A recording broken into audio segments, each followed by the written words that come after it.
সকলের ভালোবাসা নিয়ে আমার দু চোখে অনেক স্বপ্ন থাকে।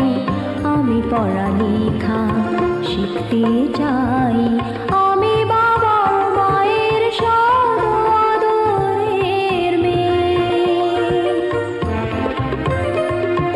যদি চার দেয়ালের মাঝে কাটে সারা জীবন, তাহলে